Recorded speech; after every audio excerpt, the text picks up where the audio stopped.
How's it going, everybody, and welcome back to another one of my last year guides. Today we're going to be taking a look at the Scout class. Anyway, as you can see here, I just started up in a game, and I am playing solo queue in this game. To let you know, the Scout is probably one of the easiest classes to start out with if you're just jumping in the last year. Also, to top it all off, in one of my personal opinions, he's also probably one of the most powerful classes. The Scout has a blind, which can act as CC towards the Fiend, a smoke bomb, which basically is just more CC against the Fiend, a shotgun to deal damage, and an adrenaline to heal and also help you move faster and give you unlimited stamina. The Scout really synergizes well with a lot of the other classes as well. The blind allows the assaults to run in and get a few hits off. The smoke allows the medic to use the gas mask to their advantage by either dealing damage or doing an objective, and a number of other ways. You can also give the assault an adrenaline, thus allowing them to have unlimited stamina, thus allowing them to have unlimited pipe hits until the adrenaline wears off. It's pretty nuts.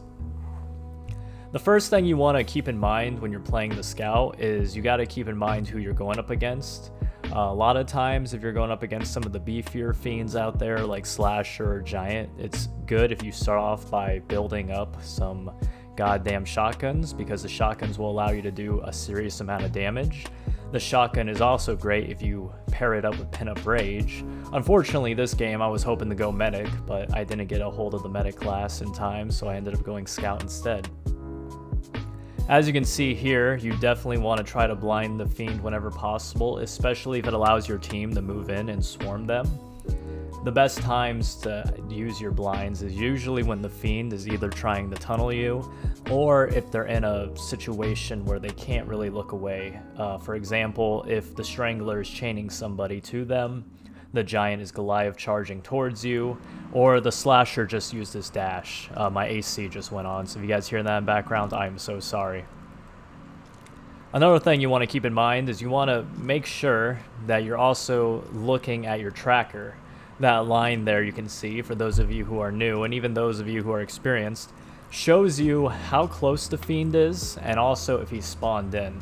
So the more wild the lines are going, the closer he is, and if it's blue, it means he's in Predator mode, and if it's green, it means they are in the reality, the real world, the nightmare, whatever you want to call it.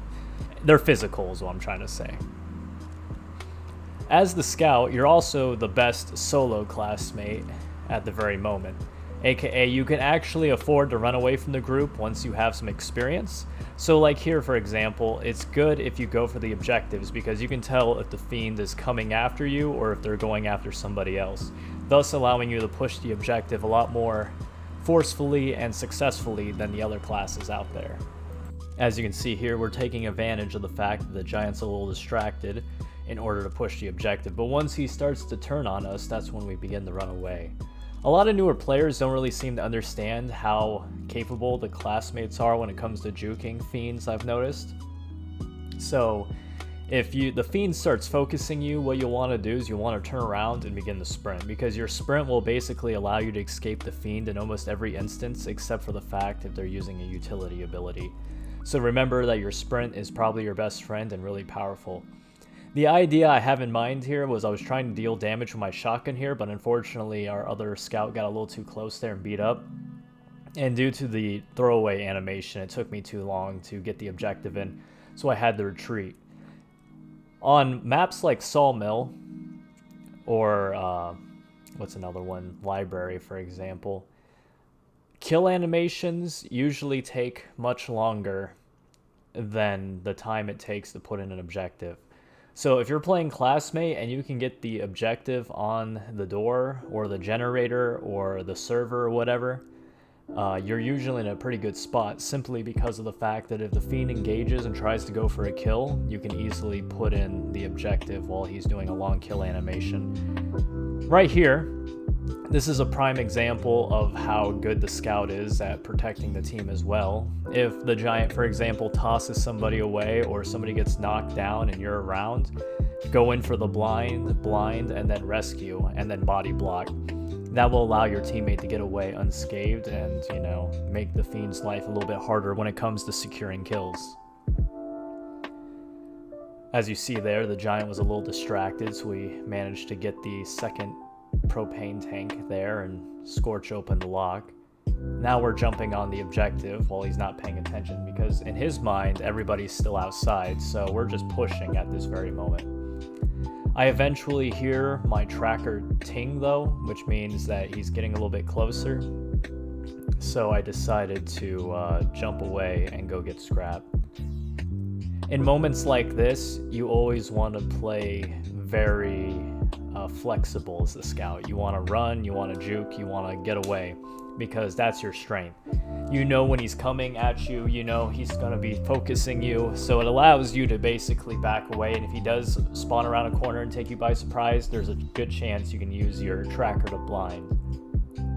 Here we're pushing the objective again, because we know the giant's distracted, and he also got killed by the assault not too long ago, so we're taking advantage of this. Because the fiend was focused on the other classmates and not on the objective, it allows us to push, thus allowing us to secure the crank here. You always want to be scrapping up, regardless of what classmate class you're playing. Always having excess scrap for items is useful in any situation, because you never know when you might need to pull something out for a really dope play. If you're playing solo queue as the scout, like I am right now, it's usually pretty hard to coordinate things, but if you're with a dream team, you basically mix in the gas mask with smoke or any of the other combinations I heard earlier. Your team becomes a force to be reckoned with. If you have a good scout, you're going to have a good amount of CC, you're going to have a good amount of control, and a lot of other stuff going for you, which is going to work out for you in the end. As you can see here, this fiend is playing rather defensively now on the rescue room, and people keep going to it, so it's going to be a little bit of an issue here. But we know that the fiend is trying to, you know, stay there, so we're trying to take a break and just kind of scrap up to make sure that we have extra stuff. I then, you know, back up a little bit and decide to take the vent because I know he's there, and I'm also low on health, so I know that I don't have much of a chance fighting against him. The Strangler would kill me in 2 hits in that instance. So here, we build an adrenaline to heal up. It's very useful if the medic isn't around, and also very good if you're trying to push objectives, so I just kind of used it to heal there a little bit. And I know the Strangler's in here, but I misguessed, and he actually spawned behind me instead of to the side, which allowed him to get up behind me and kind of get a hit off with the smoke. So I start running. I try juking him, but he manages to use his chain here. Luckily for me, though, he has no traps around, so he kind of wasted it, so I kind of just fall off to the side there and begin the run. He's giving chase, though, so I jump over and proceed to juke him, but he tries to cut me off here to the right, so I can see that, though, with my tracker, so I turn to the right quickly and blind him. And that's when I begin to run off again. That's how powerful the scout is. The scout is the most annoying class to go up against when you're trying to chase him down as fiend. Usually the scout, if you're one of the last 2 alive, you want to make sure that the fiend is trying to chase you. Because of your abilities, it allows you to juke much more effectively than any of the other classes, thus allowing your team to get rescues or do objectives or what have you. So here we're pushing the objective once again. And I see that Jeff's up here getting beat down, and I'm kind of nervous because I'm kind of worried we're all going to get smoked here. But he decides to chase after Jeff like a madman here. Absolutely crazy. Which is fine with us, though, because he was kind of kill hungry, I guess. He then gets bodied by the assault, and we run around the corner and proceed to re-push the objective here. Simple as that. You just gotta keep a good steady pace. You gotta keep pushing the objectives. That's one thing a lot of new classmates don't understand. You always need to be doing something. If you're just standing around gathering scrap, or you're just looking at the ceiling or whatever, you're not really doing anything. You always want to be getting saves or pushing objectives or getting scrap. But you don't want to make sure that you're getting scrap for too long. You want to get a good amount of scrap and then regroup and keep doing the objectives. Time is not on your side as the classmate. If the fiend gets too much time on you, you might as well just call it quits, especially if the fiend's good. So here, he's doing the classic trap up the objective and play giant play, which luckily for us, he wasn't paying attention once again, so we managed to grab the gas and proceed to move our way up the train tracks. just trying to push that objective. I know he's right now currently engaged with my team because I can hear them, and then my tracker pings to tell me that he's gone into predator mode, so I know he's going to be showing up here anytime soon. So I go to put it in, and then I hear him spawn in, I drop it, and I run away, and there he is. So here, he proceeds to trap up the objective once more.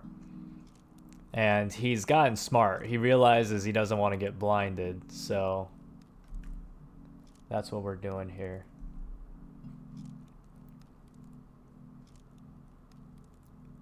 So we managed to get the objective in.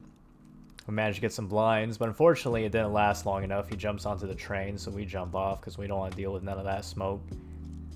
And I proceed to scrap up. He grabs me here, and I was panicking because I thought I was going to go into the Sol, but luckily I didn't. He tries to follow up and get the kill, but he doesn't manage to do it. We close the door, run out the back, and instead decide to go for the vent.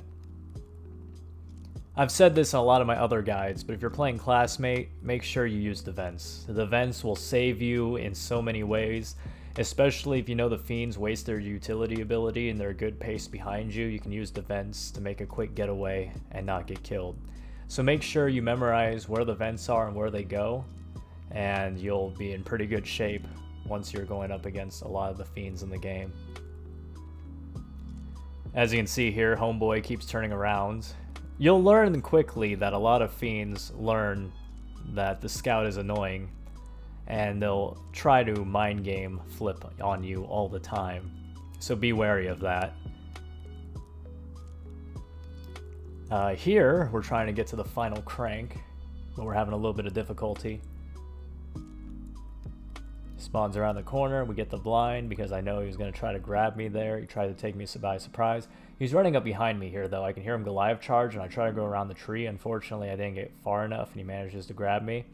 He throws me pretty far, but luckily he didn't have no traps set up, and also he didn't do enough damage, and he was too far away to get up to me quickly. So we maneuver through his traps here and end up on the other side. Once again, I don't see the medic, so I'm building an adrenaline, and then the medic shows up at the very last second here, which was unfortunate. But everything works itself out. Getting healed is nice. Regardless of when and where it happens, we do some damage with the shotgun, try to shoot him a little bit, get some of that damage going. He throws me against the wheel, tries to corner me here, but not gonna happen. I'm out. And then I see that he decides to body our friend there, which was unfortunate. So I blind him, start punching him a little bit, but I miss all of my hits because I wasn't close enough. When playing as a classmate, regardless of your class as well, if you're swarming the fiend, you want to get some punches in. Any damage helps, especially on the weaker fiends such as Spider and Strangler. If your team is going in on them together, everybody's punching and hitting with their pipes or whatever, you can do a serious amount of damage to the fiend really quickly and usually kill them. That's where a lot of people make a mistake. They don't use their fists enough. If you hit the fiends, you're going to do some good damage. Okay, here we go. We're scrapping up because I see there's only about 2.5 minutes left, and I don't want to deal with this nonsense. So I'm trying to build a smoke here for the end game. Something you haven't seen a lot of in this guide, but is really important for the scout, is smoke is hella good. If you build a smoke bomb, you can use them at the end game to allow your team a safe exit. You can also use them to get saves. So if somebody gets downed before the fiend gets an execution, throw it and allow your buddy to crawl to safety so you guys can get the save, or maybe he'll just stand up. And if the giant or the strangler has somebody grabbed or pulled, you can also just use the smoke to break the hold and allow them to get free.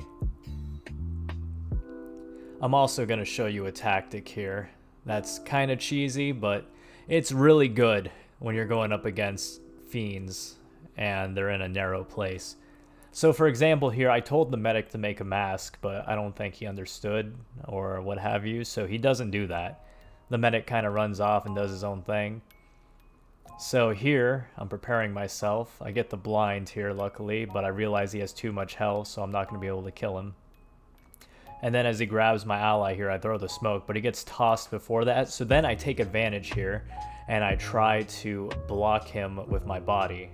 Now, why do you want to block him with your body? You want to block him with your body here so that it takes him longer to get to the objective, thus allowing you guys to secure it. Our homie, though, who was trapped there, ends up getting beat down and executed, unfortunately. But we have the 2 scouts through, and everybody's just having a good time here in the final minute. So we're running. I built an adrenaline at the last second to give myself unlimited stamina, but I'm not going to use it yet. I'm basically saving it here. And this is where the fun begins. He turns around and counters the first blind that our homie tries to pull there, but we managed to counter it with our own blind. Once he turns around to throw him, we go through the traps in crouch mode, and we go through the gate, baby. And then our allies here are trying to get through as well. They're kind of having a difficult time, though. One of them gets thrown off, and the other one gets knocked into a trap and knocked off the ledge as well. And that's GG, my friends. But luckily for us, we managed to get out easy peasy, no problem, because of the fact that we knew how to play Scout. And hopefully from watching this, you guys have picked up some tips of your own. If you guys have any questions about playing Scout or any of the other classes in last year After Dark, let me know in the comments down below. Any critiques or criticisms, let me know. And be sure to check out my Twitch, twitch.tv/TheRedheadGamer, guys. Until next time, though, I just want to say thank you for stopping by. Appreciate you guys being here, and I will see you in the nightmare. Peace!